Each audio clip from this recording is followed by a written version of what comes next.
Our next panel is Adrienne Esposito, Executive Director, Citizens Campaign for the Environment, Richard Schrader, New York Legislative Director, Natural Resources Defense Council, Roger Downs, Conservation Director, Sierra Club Atlantic Chapter, Katherine Nadeau, Water and Natural Resources Program Director, Environmental Advocates, and Paul Gallay, President, Riverkeeper. Yeah, I'm good. All right, who do we have now? Sorry. Okay. Here's my sheet here.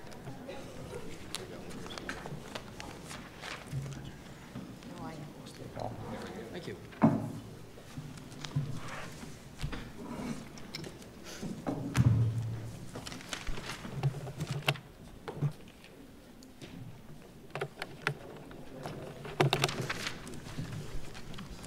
Welcome. Thank you.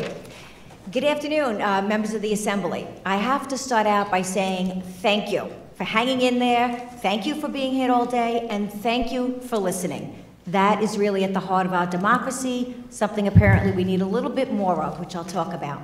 My name is Adrienne Esposito. I'm the Executive Director of Citizens Campaign for the Environment.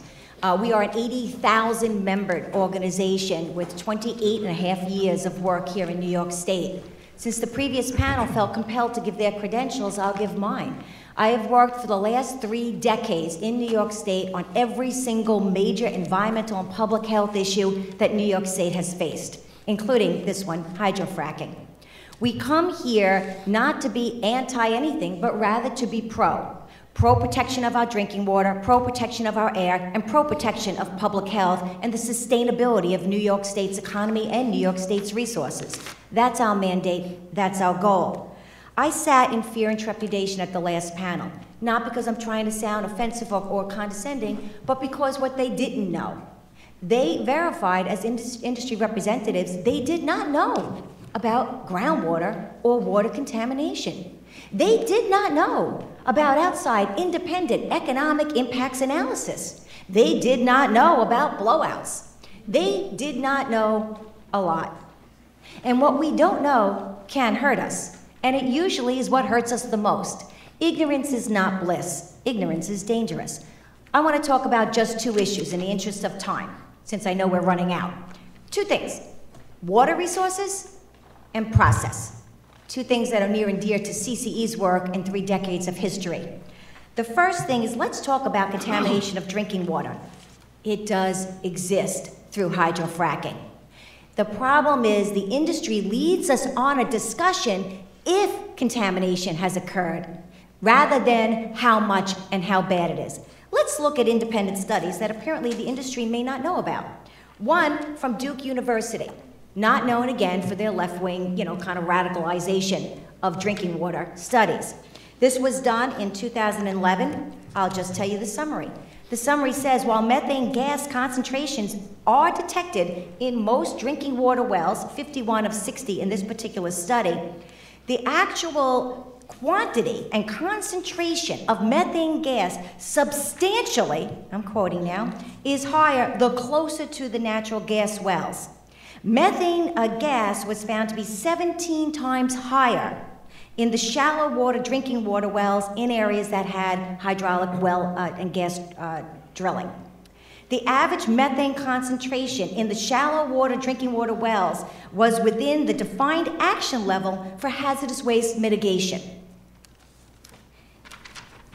Another study worth mentioning is a study by that other radical entity, the EPA. The EPA did an investigation of groundwater contamination in Pavilion, Wyoming. What did they find, you might say? I can tell you. What they found was a sweet or a cocktail, or now, as we perhaps might say, in the words of Assemblyman Engelbreit, a witch's brew of chemicals. They found such chemicals as what's called BTEX, which is benzene, toluene, ethylbenzene, and also xylene, all within them. Those are volatile organic chemicals known or suspected to cause cancer. But it doesn't stop there. They also found trimethylbenzenes, gasoline, diesel, you name it, aromatic hydrocarbons, as well as others. Also, this particular study by the EPA, which took samples from 2009 to 2010, also found elevated levels of methane increasing in drinking water wells as you got closer to hydrofracking gas drilling wells.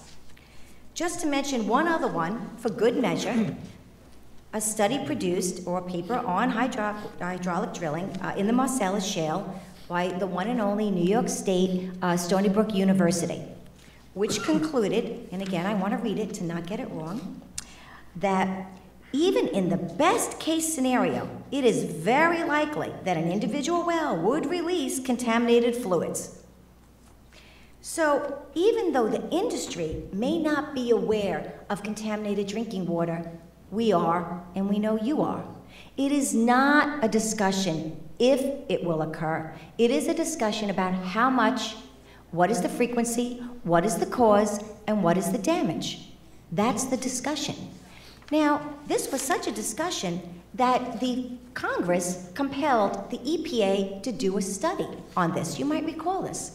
The EPA is mandated to study hydraulic fracturing and its impact on water supplies, particularly groundwater supplies. How is the EPA doing with that study? There seems to be a bump in the road. This is something that hasn't been mentioned yet today. In December, last month, a 275 interim page report was released by the EPA.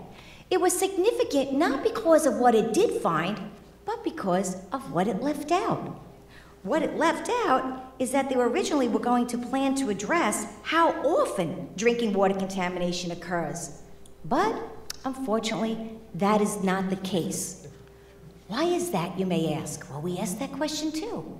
The answer is kind of curious, as you would say. Originally, the EPA was going to do two things. One is use an advanced computer modeling scenarios of drinking water contamination caused by hydraulic fracturing. In addition, they were going to use on-site field tests because there is really no substitution for on-site field tests and gathering that scientific data in our analysis and assessment. But according to the EPA, they had planned to, and I'm going to read, so I can't be accused of getting this wrong by some. The EPA planned to do both computer simulations of water contamination and actual field test drilling at the sites. But the agency, here's where it gets curious, hasn't found a drilling company to partner with to test groundwater around a drilling site. That leaves the computer simulations, but the EPA said those won't be able to address the likelihood of contamination occurring during actual field operations. Now, that might leave you wondering, really, and excuse my candidness, but as an activist I feel I can do this, what the hell is going on here? Don't you kind of feel as though it's not really an inability to find those who test wells, but perhaps an unwillingness to find those who test wells? Because, you know, last I checked, the USGS, they have well drillers, and they have testing ability. So really, if the EPA was on a serious path to do the before and after testing, they could do before and after testing. But apparently, we're not going to be getting that. So, my reason in bringing all that up is to really exemplify that we went into this, my organization went into this as a water protection issue. Drinking water, surface water, groundwater, ocean waters, estuary waters, river waters, surface waters. We believe that it is one of the most far-reaching, critical, to use your term, Assemblywoman, generational, and we believe sacred obligations of this elected body in the state is to protect that resource. Today, tomorrow, the next 30 and 40 years. It really is. We can't go back once we contaminate the resource. We try and we fail. So we can't fail. You know, Albert Einstein was famous for saying, intelligent people solve problems and brilliant people prevent them. We need you to prevent contamination of that water source. The second point I want to make is the process. You've heard it before, I'm not going to be redundant. We're doing regs before we have a health study, before we have an SGEIS, before we should, is the bottom line. How does that happen? How does that happen? let's just stop for a second. Let's take a broader view of what's happening right now in New York. Many of you have been in office a long time. Some of you are a little newer. Have you ever seen this before? We have really an unprecedented outpouring of public engagement, public interest, public education. And I resent the comment from the last panel that said, has anybody read the regulations? Yes, I want to answer for the record. Yes, we've read the regulations. And you know what? The public has read the regulations. New York reads. Okay. New Yorkers educate themselves on this issue. I have been at every public hearing across this nation and my staff. And one by one, New Yorkers have got up and testified and have been educated and well-informed and care. And that's why they've poured 80,000, 50,000, 30,000 comments. Have you ever seen this before? Thousands of people protesting, thousands of people at community hearings, thousands of people coming out to learn more. And yet, we're still plugging along with the process. My question to you today, members of the Assembly, is, what does it take to stop a bad idea? What does it take? Because the public has spoken. The public is speaking. And if democracy was alive and well in New York State, we wouldn't even be here today. We'd be done with this. You know what? It is a government for the people, and the people don't want it. Right, wrong, or indifferent, that is the public will. It has been well documented, well demonstrated, and you cannot dispute that fact. So I would conclude by saying to you that, we have independent scientists, we had doctors, we have economists, we have lawyers, we have PhDs, we have biologists, we had geologists, we have in other areas, we had farmers, we had wineries, business people, regular people, stakeholder organizations, all coming together from a diversity of backgrounds saying the same thing: don't frack New York. They're all saying it, they all want it, we all deserve it. Right, wrong, or indifferent, this is the will of the people. It can't be disputed any longer. So I say to you, how can it be that 4 years we're still doing this process? So I guess we're starting to feel that this is even more than about hydrofracking. It really is. It is about who determines the fate of New York. Is it a corporate interest or is it the public interest? When I hear corporation representatives come here and tell you that it is foolish, and that's a quote, to continue studying something we don't know enough about and we need to take action, that tells me that they really are representing a self-interest and not the public interest. But fortuitously, your obligation is the public interest. So we want, I've been around 3 decades, and we need to be able to feel confident and have faith in our DEC. We want and we need to have confidence and faith in our elected body. We want and we need to have faith in democracy in New York State. And that is crumbling because of this issue. Hydrofracking has caused New York State to put democracy on a respirator. And we're here to ask you, please don't pull the plug. Thank you.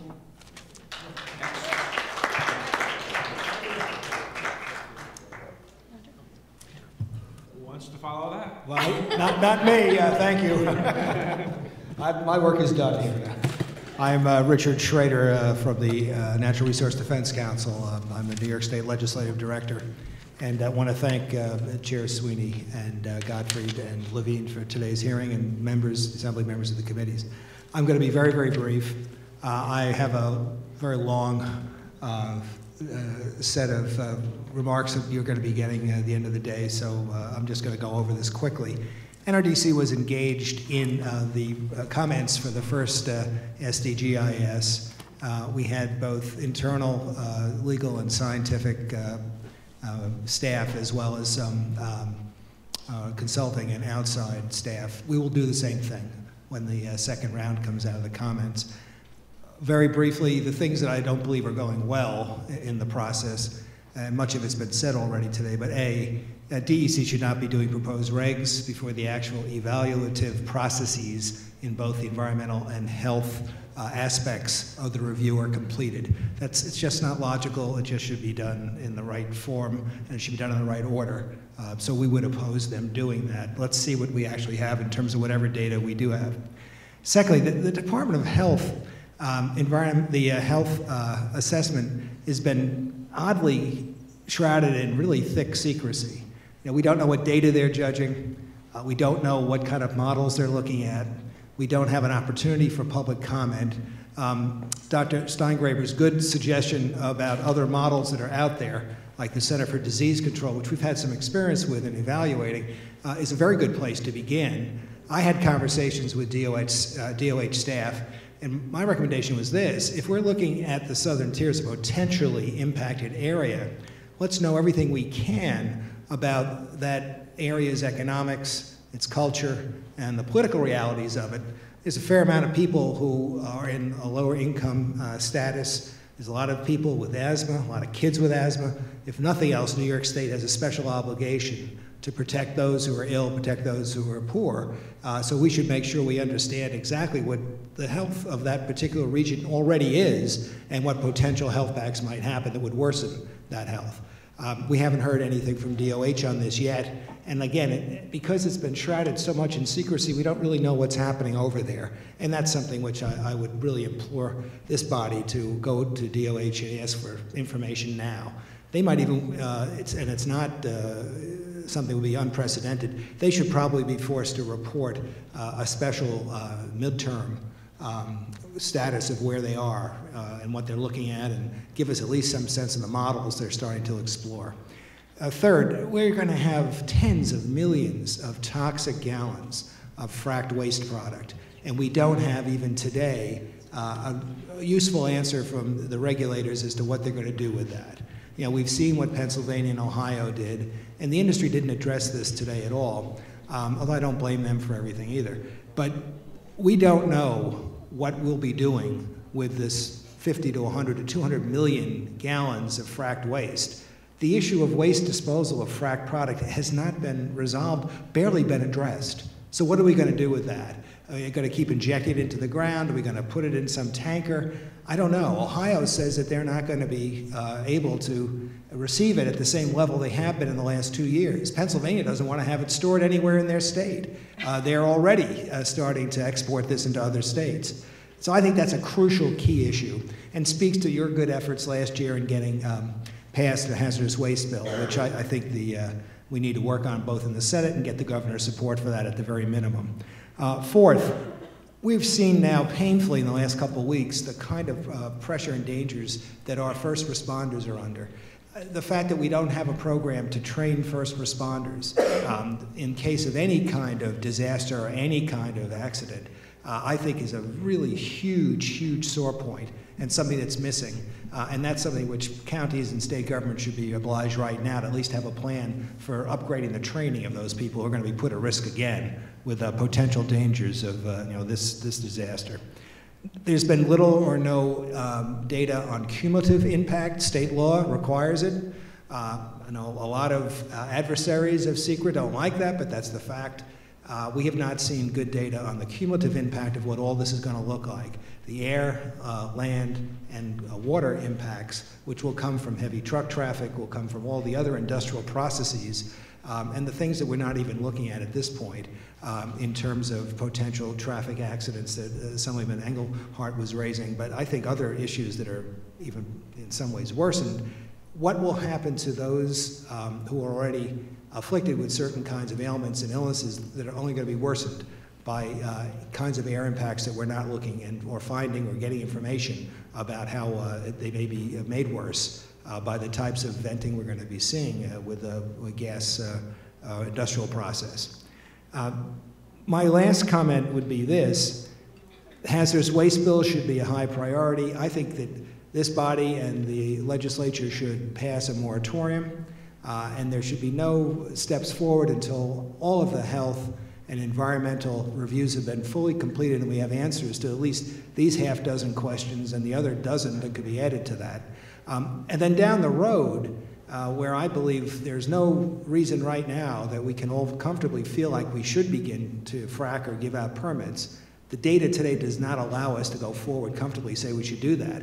But down the road, even before that process completes itself, we should be looking at who will be getting those permits. You know, in my view, if we were to do a survey of all the other 15, 16 states that have had already a substantial amount of hydrofracking in their states, there's been a lot of poor practice by the drillers, poor practice by the transportation companies that have trucked the stuff out. We should be looking at those companies and see what their prior violations have been as corporations. And that should be weighed in the manner of disqualifying them from getting some of these permits, both in terms of the drilling permits or in the transportation permits. That's an extraordinarily important piece of this, and one which DEC really is obligated, I believe, to have a reasonable database on. In other agencies in the city and state, you look and see if you're going to get a tow truck. If that company has had 50 tow truck violations for speeding and other things, you're not going to be happy to give them another license so quickly. I would say the same thing with anyone who's going to be involved in the drilling in terms of hydrofracking. If they've had a history of violations of state or federal environmental laws, they should probably be deprived of that permit. Thank you. Thank you. Hi, my name is Roger Downs. I'm the Conservation Director for the Sierra Club Atlantic Chapter. We are a statewide environmental grassroots-led organization of 38,000 members dedicated to protecting New York's air, water, and remaining wild places. I want to thank you all. We especially appreciate this panel's leadership in highlighting the improper process put before the public during the busy holiday season. In reflection of the past 4 years, 3 of the winter holidays have been marked by fracking public comment periods. And it's very strange actually talking with my young children. They have an odd concept that fracking is a component to Christmas. But New Yorkers have been given just 30 days to comment on the new rules before drilling, before any health or environmental studies have been completed. And without a completed environmental review as a foundational document, the regulations have little context for those that wish to provide meaningful comment. And the Sierra Club joins you all in calling upon the DEC to suspend this regulatory process for high-volume hydrofracking until the supporting studies are released and the SGIS is finalized and properly vetted by the public. I want to talk about the regs in the context of this health review, this secret review within a secret review. As you know, last week, this February 2011 report was leaked. This came as a response to the initial comments and in which the DEC and DOH jointly went through an exercise in describing why they didn't need to do a health impact assessment. It was very interesting for many of us to read because in the summer of 2011, we were approached by DEC officials to talk about the impending new regulations, and I think that they were very interested in talking to us also about why they didn't need to do a health impact assessment. And that, you know, what they told us is very much outlined in this memo. And basically, the premise is this, that they are cutting off so many exposure pathways, whether it's air or water, that they've done this through regulations, that they do not conceive that there will be any impact, therefore there's nothing to study. And we were incredulous about this. You know, we read the draft supplemental in 2011.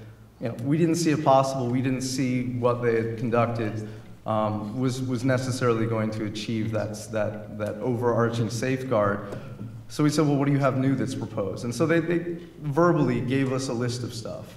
And unfortunately, all these things never made it into the regs. But this is what we were told last summer, green completion.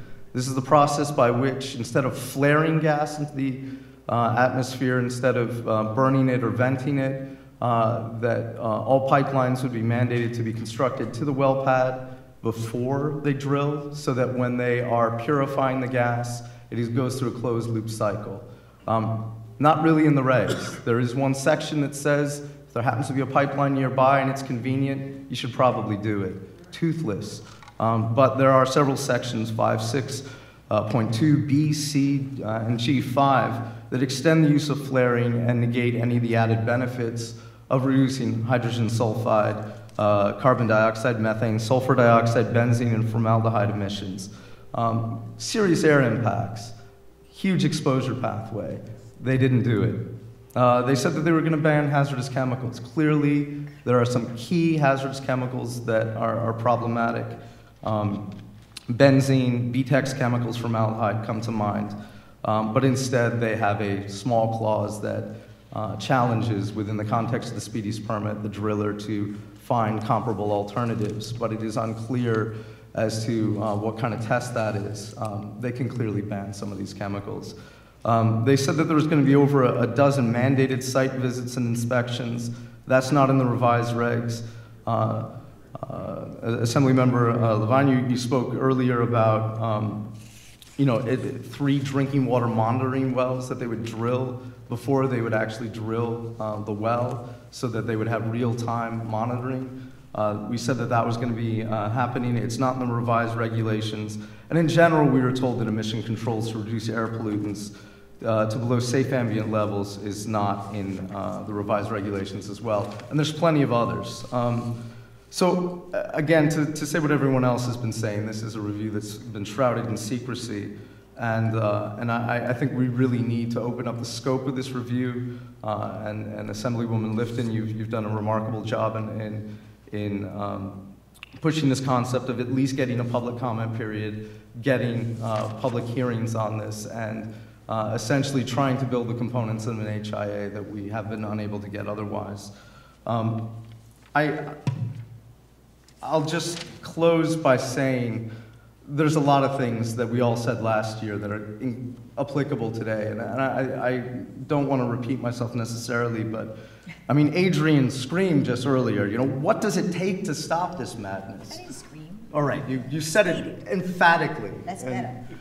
And I think you all do have the power, and you have the power of the purse strings, and I really implore you all to look at this as a budget issue. This is where you can stop it.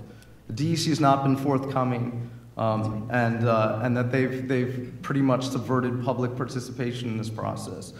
And I say the legislature has an important role to play in blocking any funding for the Division of Mineral Resources until the following conditions are met. This current regulatory review is suspended until the SGIS is finalized and comprehensive, with analysis of cumulative impacts, health risks, and wastewater disposal plans, among other pressing issues. A proper rulemaking process is conducted until after the conclusion of the SGIS process that is compliant with the intent of the State Administrative Procedures Act and inclusive of all oil and gas activity, and that the funding provided creates proportional augmentation of the DEC staff across all divisions instrumental to protecting New York's resources, not just those issuing permits to drill.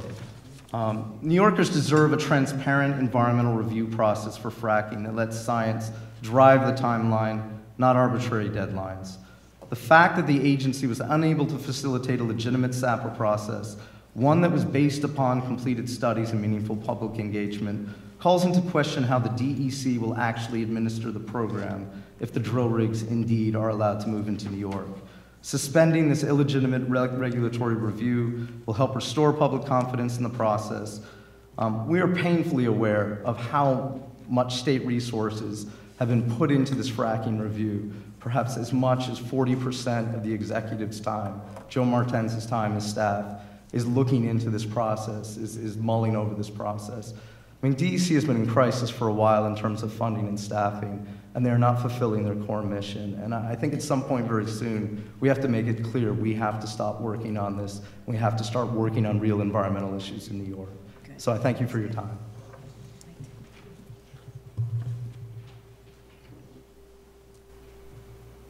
Okay, good afternoon. My name is Katherine Nadeau. I'm the Water and Natural Resources Program Director for Environmental Advocates of New York.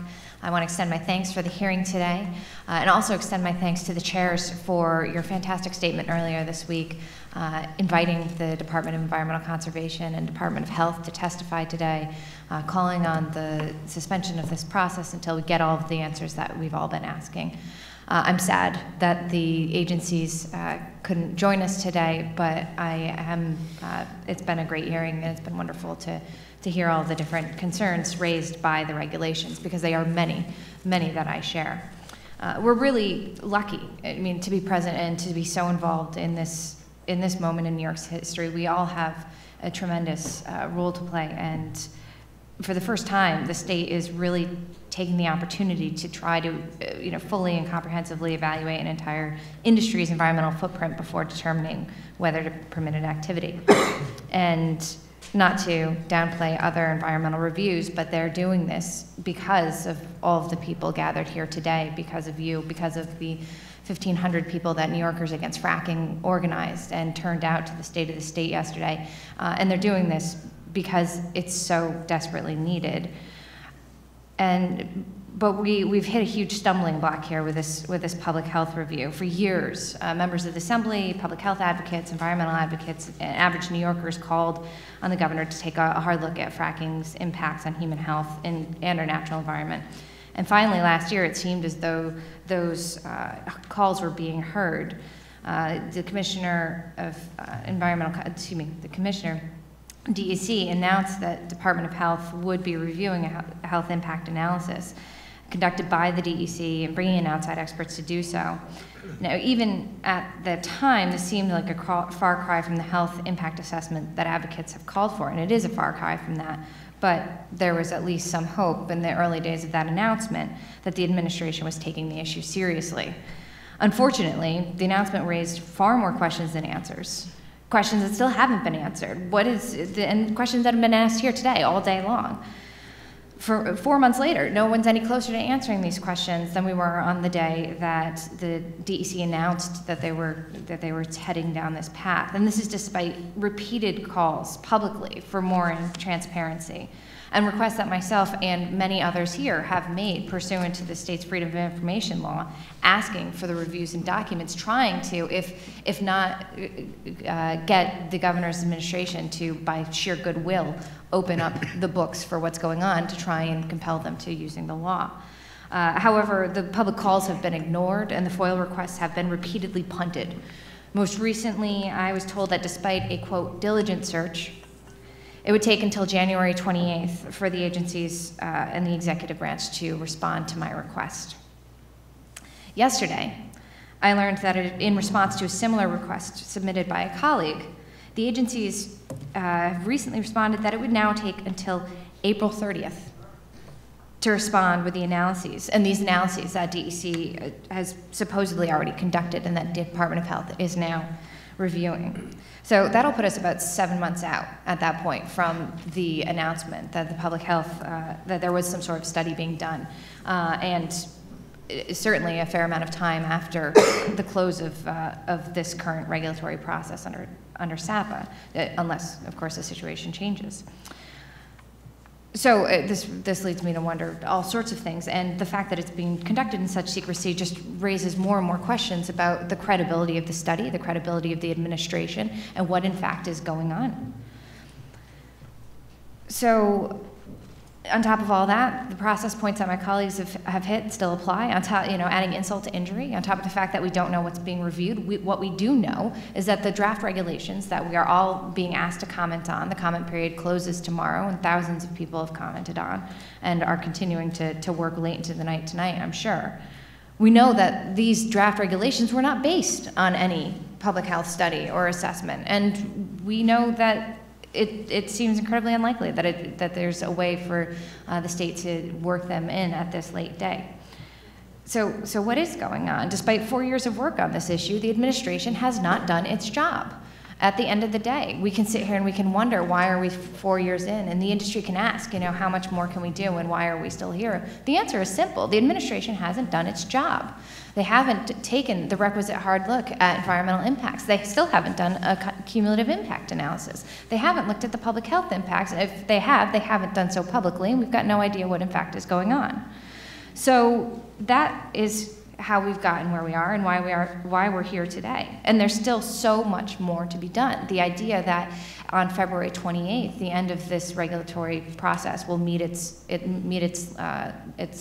statutory conclusion is crazy, when there are still so many questions and there are still so many huge deficiencies in these regulations. I just want to point out a couple before I close. And again, some have already been mentioned here. There are no proposed regulations to mandate that fracking waste be treated as hazardous if it meets the definition of hazardous waste. There's no proposal to prohibit toxic fracking waste from being sent to our state sewage treatment plants, which, as Dr. Carpenter stated, there's no safe way for our sewage plants to treat this waste. The Department of Environmental Conservation, in its regulations and in the environmental impact statement, is relying on the fact that it will require what they call a headworks analysis to determine that a plant can safely accept fracking waste and that it'll be compatible, not shut down the plant and in fact be treated. I question how that can even be done, because a headworks analysis is based on a sample that's taken at a particular point in time of fracking waste.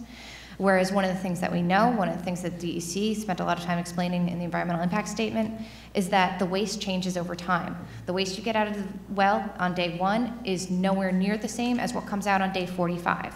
And so how on earth is a sewage plant supposed to determine whether or not it can safely treat fracking waste when it's being given a sample and each well differs and the different type levels of contamination coming back from each well are going to be different?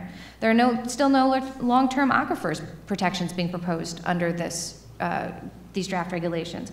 DEC is proposing to ban drilling in primary aquifers, yes, but principal aquifers are being completely ignored. They're not being completely ignored, excuse me. There's a proposal to require an individual species permit, but this is not sufficient. The only difference between a principal and primary aquifer is the fact that a principal aquifer is not being used today to supply a municipality, a major municipality, with drinking water. That is short-sighted. Just because an aquifer is not being used today does not mean it doesn't deserve protections going well into the future. And that's what these regulations should propose. Sadly, that is not what is happening here. So we turn to you. I mean, we turn to the legislature, because it's very clear that the executive branch is not getting this done. We urge you to pass the hazardous waste loophole, to close that bill, excuse me, to pass that bill and to close that loophole. We urge you to take up a moratorium, especially seeing as the executive has repeatedly stated that they're interested in closing this whole process down at the end of February, and there's still so much unknown and so much left to be done. There are other bills that your House has led on in past years, and that you need to lead on again, because that's the only way that we even have a hope for getting anything done in the state this year. And finally, it's up to us. It's up to every person in this room to play, every single bit that we can in our roles to stand up where Governor Cuomo has fallen down. And I know and I hope that you'll join me in doing so. Thank you. Thank you. Chairman and members, thank you for having me here to speak. My name is Paul Gallay. I'm the president of Hudson Riverkeeper. And on behalf of all the members, volunteers, and activists that Riverkeeper is affiliated with, I thank you for holding this hearing. It couldn't be more important. I'm going to talk about some specifics of the regulations, but beforehand I want to talk about some threshold issues, and I will do everything I possibly can not to say anything that has already been said so far today. I guess it's easy for me to begin in that vein by saying that I've been practicing environmental law for 28 years, 13 of those years with the Department of Environmental Conservation and their counsel, the Attorney General's office. And I can say with all confidence I have never seen anything so screwed up as this is, what we're talking about right here. And I'm going to try to explain why I feel that way. The fundamental unanswered threshold questions that make discussions of specific aspects of these regulations almost meaningless are the big questions about whether fracking is, as advertised, good for climate or is it bad for climate. Now, there are various figures given out about how much methane leaks through a well-regulated process. And there are those who say that if it's above 2% leakage, then it's bad for climate. It's worse than coal because you're going to have more methane, and methane is at least 20 times more powerful, a climate-forcing gas over the next 100 years as carbon dioxide. So if they say CO2 is lower because of fracking, they're right. Methane is higher. 37% of the methane we emit in this country, we emit because of fracking and natural gas operations. And remember I said 2 or 3% might be a break even? You know what the National Oceanographic and Atmospheric Administration found in a study in Utah? They found 9%. They found 3 times higher than coal in terms of climate-forcing gases. And the co-author of that study said, we knew we were going to find a lot of methane, but we had no idea we'd find this much. So if this is bad for the climate, does it really matter if it's good for 2 or 3 months worth of drilling for people coming up from Oklahoma or wherever and staying in our motels? Next point. The socioeconomic issue has been discussed in great detail, and one of the documents that I passed around was a letter that I sent to Joe Martens in November of 2011, and it says, listen, you've only studied the positive aspects of fracking as you perceive them when it comes to socioeconomic issues. And you admitted so. And you admitted to the newspapers that you need to fix that, yet they have never fixed that. It's like the health study. The health study is being done behind closed doors. We have no idea who's said what to whom. We have no idea what the experts are saying. There's no process. And remember, this is just a cursory review. This is to see if they can withstand litigation. This is all to look for reversible error in their process, which, believe me, there is plenty of. This is not to do a proper study. This is just to see whether they can get it to stick to the wall. And I can say that because I worked to defend the agency for 3 years. And Lord knows I am glad I'm not going to get this case on behalf of the Attorney General's office. This will prolong our dependency on fossil fuels. So even if it is a net positive for every joule created of energy, it's going to prolong our dependence on fossil fuel, and it's going to be worse for the climate as a result. I'm going to give you my tagline now before I run out of time, and that is, this has the possibility to rend the environmental, economic, and social fabric of New York State in a way that nothing that I have seen in 27 years has the possibility to do so. There is no excuse for getting this wrong. We cannot get this wrong. And history will look at us like the most egregious schmucks if we get this wrong. We cannot get this wrong. If the executive cannot do this right, the legislature and the courts have to do this right.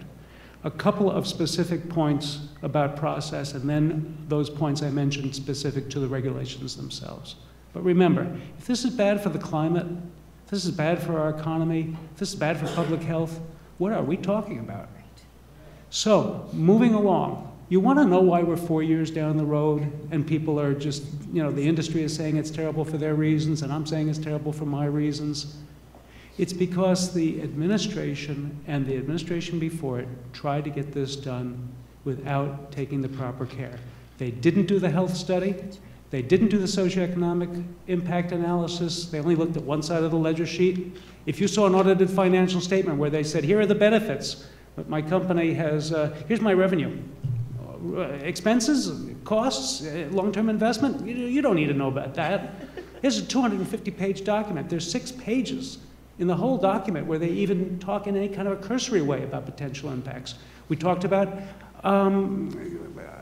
agriculture before. We talked about tourism before. There's one sentence in there about tourism. There has been fracking in New York for decades, and tourism is doing fine. Therefore, this will not adversely affect tourism. You know how many truck trips it takes to frack a well? You probably all know that. It's over 4,000. It's 5 million gallons of wastewater. There's nothing to do with the wastewater. Even the fellow I debated at Syracuse University, who's pro-fracking, said it industrializes communities. One sentence.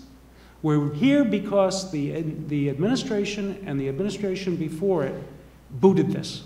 And we're here because industry hasn't got the common sense to get out of its own way in terms of how it relates to these communities.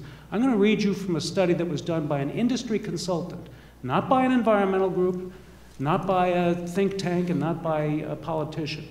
Their report, this control risk report, chastises industry for denying legitimate concerns about fracking, causing a crippling trust deficit with local communities, relying on cozy relationships with regulators, not dealing with the real impacts they have caused, keeping too large a share of the benefits of fracking for themselves, and failing to deliver a sustained economic boost. And another quote from someone who is pro-fracking, John Hanger, mentioned earlier, former Pennsylvania DEP commissioner.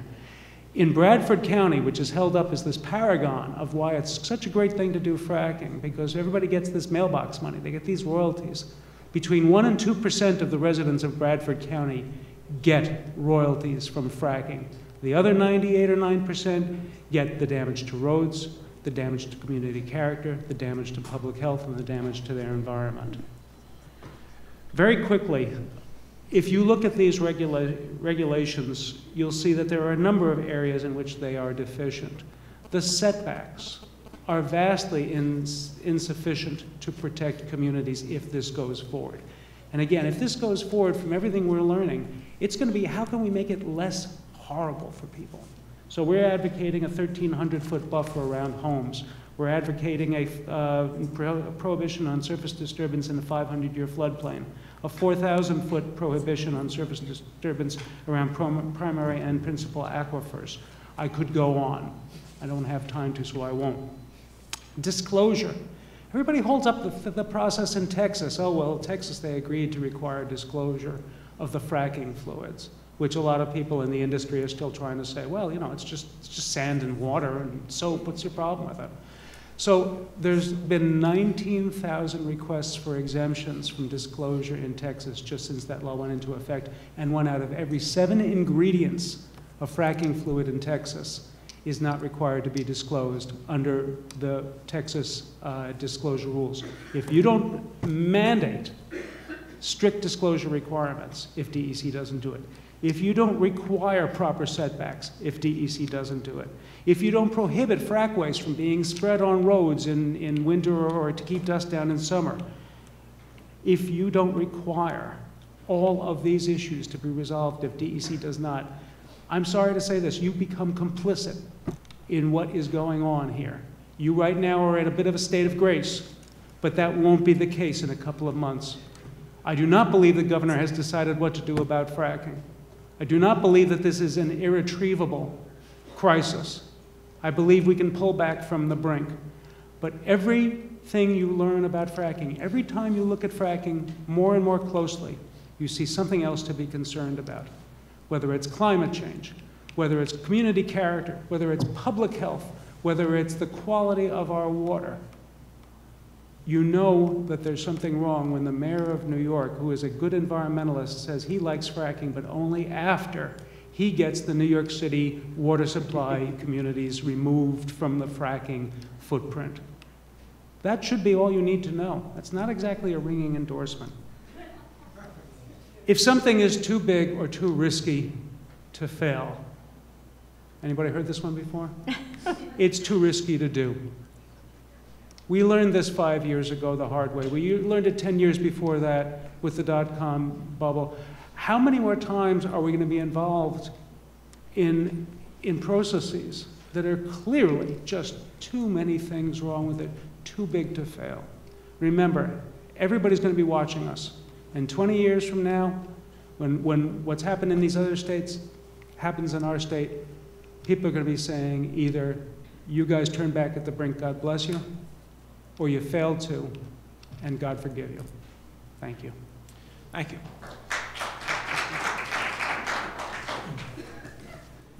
Just one comment. Your observation that this was what the worst process you've ever seen in DEC. Doing a little quick arithmetic, I think you just missed the Westway permitting. But that happened 30 years ago, and I'm only in this for 28 years, so I can take a pass on that one. Right. Unfortunately, I didn't, so I would agree with you, Assemblyman. Mr. Abernathy. Thank you, Mr. Speaker, Mr. Chairman. I would just like to thank, first of all, I want to acknowledge the participation once again of Westchester people here.